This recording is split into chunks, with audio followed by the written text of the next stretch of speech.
Moscow में कुछ भयावह हो रहा है। पुतिन के लिए खतरा अब दरवाजे पर नहीं है, खतरा अब गलियारों में है।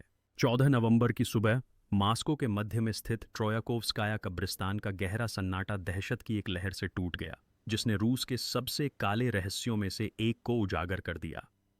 एफएसबी ने एक आधिकारिक बयान में घोषणा की कि उसने एक उच्च स्तरीय हत्या के प्रयास को विफल कर दिया है।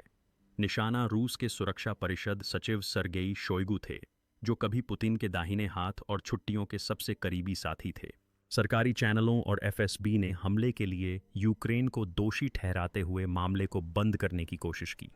रूसी सरकारी एजेंसी टीएएसएस और मोस्कोवस्की कॉम्सोमोलेट्स के अनुसार संघीय सुरक्षा सेवा एफएसबी ने घोषणा की कि उसने सरगेई शोइगु पर लक्षित एक परिष्कृत हत्या के प्रयास को अंतिम क्षण में विफल कर दिया। घटना के तकनीकी विवरण एक सामान्य आतंकवादी कृत्य के बजाय एक लक्षित खुफिया समर्थित हत्या के प्रयास की ओर इशारा करते हैं। एफएसबी रिपोर्टों और लीक हुई जानकारी के अनुसार योजना शोइगु की दिनचर्या और भावनात्मक संवेदनशीलता पर केंद्रित थी। हत्यारों को पहले से ही खुफिया जानकारी मिल गई थी कि शोइगु अपने परिवार के किसी सदस्य, संभवतः अपने माता या पिता की कब्र पर जाएगा। यह एक बेहद निजी जानकारी है जिसे किसी अंदरूनी सूत्र के बिना हासिल करना मुश्किल होगा। तोड़फोड़ करने वालों का तरीका पारंपरिक था। कब्र पर एक मासूम सा दिखने वाला फूलदान छोड़ दिया गया था। हालांकि इस फूलदान में एक उच्च क्षमता वाला विस्फोटक था, संभवतः आरडीएक्स या C4 व्युत्पन्न का एक छोटा सा चार्ज और पीड़ित के आगमन की पुष्टि के लिए एक छिपा हुआ माइक्रो कैमरा। योजना यह थी कि शोइगु के कब्र पर पहुंचते ही दूर से बम विस्फोट कर दिया जाए और रूस के सुरक्षा परिषद सचिव को उनके पूर्वज की कब्र पर ही उड़ा दिया जाए। एफएसबी ने घोषणा की कि उसने इस अभियान के परिणाम स्वरूप एक मध्य एशियाई अप्रवासी और 2 रूसी नागरिकों को हिरासत में लिया है। संदिग्धों ने कथित तौर पर अपने बयानों में कहा कि उन्हें यूक्रेनी खुफिया एजेंसी के रुसलान नामक एक एजेंट से निर्देश मिले थे। हालांकि इस आधिकारिक विवरण में घटनास्थल की रसद और रणनीतिक तर्क के दृष्टिकोण से जांच करने पर गंभीर खामियां हैं। ओनी टिश्करित परिये ट्रोयोकोरोव्स्काय जैसे इलाके में जहां उच्च स्तरीय सुरक्षा व्यवस्था है, हर कोने पर कैमरों से निगरानी होती है और जहां अक्सर अभिजात वर्ग के लोग आते जाते हैं, विस्फोटकों से भरा फूलदान लेकर कब्र पर रखना ऐसा कुछ नहीं लगता जो एफएसबी द्वारा परिभाषित नशेड़ी प्रवासी कर सकते हैं। इससे पता चलता है कि या तो जमीन पर सुरक्षा प्रोटोकॉल निष्क्रिय कर दिए गए थे या अंदर किसी ने दरवाजे खोल दिए थे। हमें यहाँ रुककर अपनी जांच पड़ताल की जरूरत है। यूक्रेन के खिलाफ एफएसबी के आरोप और इस कहानी में दरारें विस्फोटक से भी बड़ी हैं। सरगेई शोइगु अब यूक्रेनी खुफिया एजेंसी जीयूआर या एसबीयू के लिए कोई खास निशाना नहीं रह गए हैं। रक्षा मंत्रालय में अपने पद से हटाए जाने के बाद सैन्य निर्णय लेने की प्रक्रिया में उनका सीधा प्रभाव कम हो गया है और अब उन्हें सुरक्षा परिषद के सचिव एक अधिक प्रतीकात्मक और प्रशासनिक भूमिका में स्थानांतरित कर दिया गया है। मॉस्को के मध्य में एक ऐसे जोखिम भरे अभियान पर अपने संसाधनों को खर्च करने का कीव का निर्णय, जो युद्ध की दिशा को सीधे तौर पर बदलने की संभावना नहीं रखता, रणनीतिक रूप से एक कमजोर संभावना माना जा रहा है। यूक्रेन के सीमित और मूल्यवान खुफिया संसाधनों को एक पुराने मित्र पर खर्च करना, जो युद्ध की दिशा बदलने की संभावना नहीं रखता, सामरिक आत्महत्या है। यह मान लेना गलत होगा कि इस अभियान में यूक्रेनी विशेष बलों का हाथ है, क्योंकि रूसी सूत्रों ने भी इसका कोई सबूत नहीं दिया है। पश्चिमी खुफिया सूत्रों और स्वतंत्र विश्लेषकों का कहना है कि इस तरह के शानदार लेकिन गैर रणनीतिक हत्या के प्रयास आमतौर पर रूस के अपने आंतरिक सत्ता संघर्ष का हिस्सा होते हैं। यह घटना किसी बाहरी हमले की बजाय आंतरिक सफाई के प्रयास की बू आती है। एफएसबी और सेना जीआरयू के बीच ऐतिहासिक प्रतिद्वंद्विता और यूक्रेन युद्ध में विफलताओं के लिए किसे जिम्मेदार ठहराया जाए, इस तनाव के कारण शोइगु जैसे पुराने शासन के प्रतीक निशाने पर आ गए होंगे। प्रिगोजिन के सफाए के बाद यह कोई रहस्य नहीं है कि व्यवस्था उन दूसरे हिस्सों को, जिन्हें वह अब बोझ समझती है, अप्राकृतिक तरीकों से समीकरण से हटाने पर तुली हुई है। अगर कब्रिस्तान में रखा वह बम फट जाता तो क्रेमलिन इसका दोष यूक्रेन पर मढ़ सकता था और इसका इस्तेमाल लोगों को एकजुट करने के लिए कर सकता था। हालांकि असली विजेता तो वे दूसरे सत्ता केंद्र होते जिन्हें शोइगु के हटने के बाद सत्ता की मेज पर जगह मिली थी। यह नाकाम या शायद जानबूझकर नाकाम किया गया प्रयास इस बात का सबसे साफ सबूत है कि मॉस्को के सुरक्षा अधिकारी एक दूसरे के गले पर सवार हैं। कब्रिस्तान में शोइगु के लिए बिछाए गए इस जाल ने क्रेमलिन में दहशत का बटन दबा दिया। हर कोई पूछ रहा है पुतिन कहाँ है, मैं जवाब दूंगा हमें नहीं पता। जनरलों को भी नहीं पता। शायद वह कभी कभी अपनी ही लोकेशन को लेकर कंफ्यूज हो जाते हैं।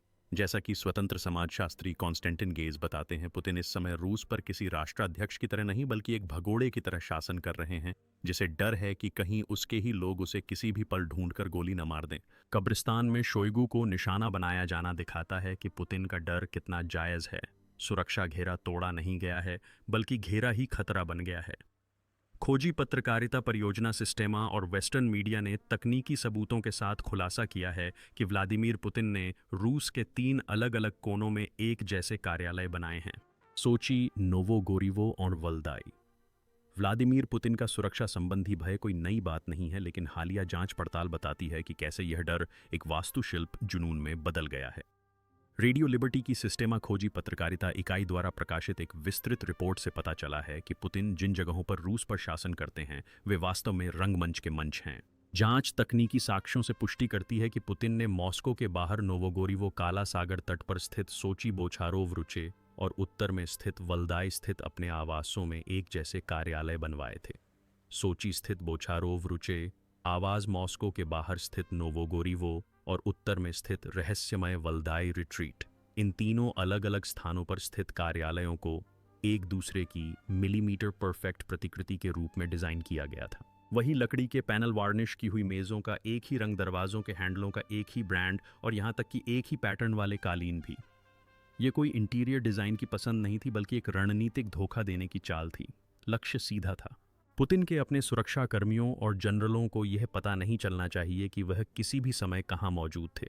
यह कोई सजावट का विकल्प नहीं है, यह एक सैन्य छद्म रणनीति है। वॉलपेपर के पैटर्न से लेकर लकड़ी के फर्श के रंग तक और डेस्क पर रखे उन मशहूर खास संचार फोनों क्रेमलेविका की व्यवस्था तक सब कुछ कॉपी किया गया है। क्यों? क्योंकि जब पुतिन टेलीविजन पर दिखाई देते हैं या किसी जनरल से मिलते हैं तो वह नहीं चाहते कि हथियारों को उनकी वास्तविक स्थिति का पता चले। आपको लगता है कि वह मॉस्को में क्रेमलिन में अपना काम कर रहे हैं, लेकिन हो सकता है कि वह वास्तव में मॉस्को से 400 किलोमीटर दूर वल्दाई के अपने जंगल के ठिकाने में हो। पश्चिमी मीडिया में लीक हुई और फॉक्स न्यूज़ द्वारा पुष्टि की गई जानकारी के अनुसार पुतिन कभी कभी ऐसा आभास देते हैं कि वे मॉस्को में हैं, जबकि वास्तव में वे सोची में धूप सेंक रहे होते हैं। और कभी कभी ऐसा माना जाता है कि वे सेंट पीटर्सबर्ग में हैं, जबकि वे वल्दाई के जंगलों में पैंटर S-1 वायु रक्षा प्रणालियों की छाया में अपने ठिकाने में छिपे होते हैं। क्यों? क्योंकि उसे डर था कि कब्रिस्तान में शोइगू के साथ जो हुआ वही उसके बेडरूम में भी होगा। शोइगू को निशाना बनाकर फेंका गया फूलदान बम ही वह कमी थी जिससे पता चलता है कि पुतिन मीलों तक फैली उन बेतुकी मेज़ों का इस्तेमाल क्यों करते थे, अपने सबसे वफादार लोगों के साथ भी वीडियो कॉन्फ्रेंस क्यों करते थे और अपने दफ्तरों की नकल क्यों करते थे। मॉस्को के चारों ओर का सुरक्षा घेरा न सिर्फ टूटा था बल्कि बिखर भी गया था। पश्चिमी विश्लेषकों और स्वतंत्र सूत्रों का कहना है कि पुतिन ने क्रेमलिन में मुश्किल से ही कदम रखा है, खासकर जब से यूक्रेन में लंबी दूरी के ड्रोन हमले शुरू हुए हैं और आंतरिक हत्या के प्रयास बढ़े हैं। यह किसी राष्ट्राध्यक्ष का सुरक्षा प्रोटोकॉल नहीं था, यह एक भयावह ढांचे का निर्माण था जिसमें अपनी ही परछाई से डर लगता था और अपने आसपास के सभी लोगों को एक संभावित हत्यारे के रूप में देखा जाता था। क्रेमलिन की बत्तियां जल रही थीं, लेकिन घर पर कोई नहीं था। रूस को एक वीडियो एडिटिंग रूम से एक भूत चला रहा था। तो ये सारी हत्या की कोशिशें, ये भागने की योजनाएं, ये पागलपन, क्या ये सिर्फ हमारी व्याख्या है? नहीं, हम अकेले नहीं हैं जो इस खतरे की भयावहता को समझ रहे हैं। क्रेमलिन के दिमाग माने जाने वाले लोग भी यही बात कह रहे हैं। व्लादिमीर पुतिन के घरेलू नीति समूह के सबसे महत्वपूर्ण रणनीतिकारों में से एक अलेक्जेंडर कराचेव ने अपनी तैयार की गई एक रिपोर्ट में एक भयावह चेतावनी जारी की जो हाल ही में लीक हो गई। रिपोर्ट में साफ तौर पर कहा गया है कि रूस गृहयुद्ध और सामाजिक विखंडन के खतरे का सामना कर रहा है। कराचेव की चेतावनी कोई सामान्य नौकरशाही वाली बात नहीं है, यह इस बात की स्वीकारोक्ति है कि रूस की नसें तनावग्रस्त हैं। रिपोर्ट में आंतरिक एकता का ह्रास, जातीय और धार्मिक तनाव और पीढ़ियों के बीच संघर्ष जैसे वाक्यांशों का प्रयोग इस बात पर जोर देने के लिए किया गया है कि रूस एक ऐसे टूटने के बिंदु पर पहुंच गया है जो 1917 की क्रांति या 1990 के दशक के अराजक पतन से पहले था। कराचेव शासन के सबसे बड़े डर राज्य के विघटन को स्पष्ट करते हुए कहते हैं, हमने अपने इतिहास में कम से कम 2 बार 17वीं और 20वीं शताब्दी में इसका अनुभव किया है। कौन कह सकता है कि ऐसा दोबारा नहीं होगा? ओ आंदी शिंकी, यह समाज शास्त्रीय चेतावनी ठोस आर्थिक वास्तविकताओं पर आधारित है। आधिकारिक आंकड़ों के दिखावटीपन के विपरीत रूसी अर्थव्यवस्था युद्ध के चौथे वर्ष में संरचनात्मक दिवालियापन की ओर बढ़ रही है। मुद्रास्फीति लोगों की क्रय शक्ति को चूहे की तरह खा रही है, जबकि खाद्य पदार्थों की बढ़ती कीमतें, खासकर मक्खन और अंडे जैसी बुनियादी वस्तुओं की नागरिक अशांति को जन्म दे रही हैं। कॉरपोरेट दिवालियापन और बड़े पैमाने पर छंटनी अब न केवल प्रतिबंधों के परिणाम स्वरूप बल्कि अग्रिम मोर्चे पर मानव संसाधनों की कमी के परिणाम स्वरूप भी सामने आ रही है। युद्ध में 10 लाख से ज्यादा रूसी सैनिकों की मौत या घायल होने से श्रम बाजार में एक अपूरणीय खाई पैदा हो गई है। जैसे जैसे जनता पुतिन को बंकरों में छिपते हुए शोइगु जैसे कुलीन वर्ग को एक दूसरे पर बमबारी करते हुए और अपने ही बच्चों को मोर्चे पर मरते हुए देख रही है, महान रूस की कहानी अब अस्तित्व की प्रवृत्ति को जन्म दे रही है। यह सामाजिक आधार कुलीन वर्ग के बीच संघर्ष को और भी खतरनाक बना देता है। अगर ऊपर एकता नहीं है तो नीचे अराजकता अवश्यंभावी है। कराचेव क्या देखता है? वह शोइगु पर हत्या के प्रयास को देखता है। वह पुतिन द्वारा पैदा की गई सत्ता की शून्यता को दोनों कार्यालयों में छिपा हुआ देखता है। वह देख रहा है कि कुलीन वर्ग अब पुतिन उत्तर युग की तैयारी कर रहा है और एक दूसरे को खत्म करने में लगा है। जब शोइगु के कब्रिस्तान में बम को कराचेव की रिपोर्ट में दी गई चेतावनी के साथ जोड़ा जाता है तो तस्वीर साफ हो जाती है। रूस की व्यवस्था बाहरी दबाव से नहीं बल्कि आंतरिक क्षय से हिल रही है। इस संकट की संरचना को समझने के लिए हमें यह देखना होगा कि मॉस्को में सत्ता का पिरामिड कैसे दरक रहा है और मोहरे कैसे बदल रहे हैं। सर्गेई शोइगु पर हत्या का प्रयास कोई अकेली घटना नहीं है, बल्कि एफएसबी, संघीय सुरक्षा सेवा और सेना रक्षा मंत्रालय जीआरयू के बीच चल रहे मौन युद्ध का एक शोरगुल भरा प्रकटीकरण है। यह संघर्ष रूस के आधुनिक इतिहास में रणनीतिक शतरंज का सबसे खतरनाक खेल है और अब यह अपने अंतिम चरण की ओर बढ़ रहा है।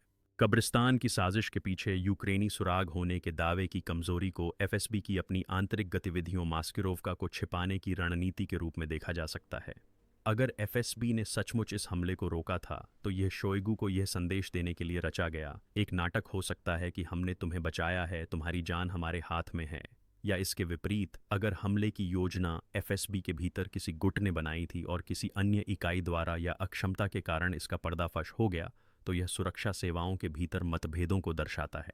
दोनों ही परिदृश्यों से यही साबित होता है कि पुतिन की ऊर्ध्वाधर सत्ता संरचना अब काम नहीं कर रही है और क्षैतिज संघर्ष नियंत्रण से बाहर होते जा रहे हैं। इस प्रक्रिया में पुतिन की स्थिति मध्यस्थ से हटकर एक दर्शक की हो गई है। उनका अपने 2 पदों पर वापस लौटना यह दर्शाता है कि इन संघर्षों को संभालने की उनकी क्षमता कम हो गई है या वे पक्ष चुनने से डरते हैं। जब अभिजात वर्ग को लगता है कि ज़ार कमज़ोर पड़ रहा है तो वे अपने न्याय और सुरक्षा की रक्षा के लिए निकल पड़ते हैं। शोइगु पर निशाना साधा गया बम मेज़ पर बैठे दूसरे खिलाड़ियों पात्रुशेव, बोर्तनिकोव, जोलोटोव आदि के लिए एक खूनी संदेश है। कोई भी अछूत नहीं है। यह आंतरिक संघर्ष रूसी राज्य तंत्र को पंगु बना रहा है। जनरल और खुफिया प्रमुख यूक्रेनी मोर्चे पर ध्यान केंद्रित करने के बजाय मास्को में अपनी पीठ बचाने में व्यस्त हैं।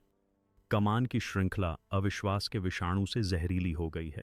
किसी जनरल द्वारा दिए गए आदेश का पालन मैदान में होगा या नहीं, यह सवाल उठ रहा है, या वह आदेश वास्तव में एक जाल है।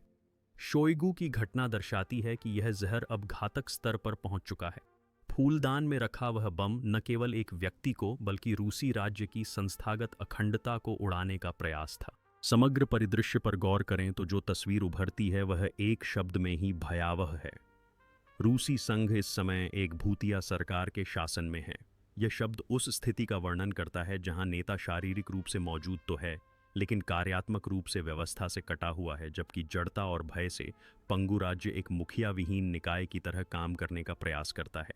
पुतिन अपने बनाए 2 दफ्तरों की बेज रंग की दीवारों के भीतर अपने सामने पेश की जाने वाली और संभवतः फिल्टर की गई रिपोर्टों के जरिए युद्ध छेड़ने की कोशिश कर रहे हैं, जबकि असली रूस बाहर है, मुद्रास्फीति की कतारों, कब्रिस्तानों में बम विस्फोटों और ड्रोन हमलों की लपटों में सांसें गिन रहा है।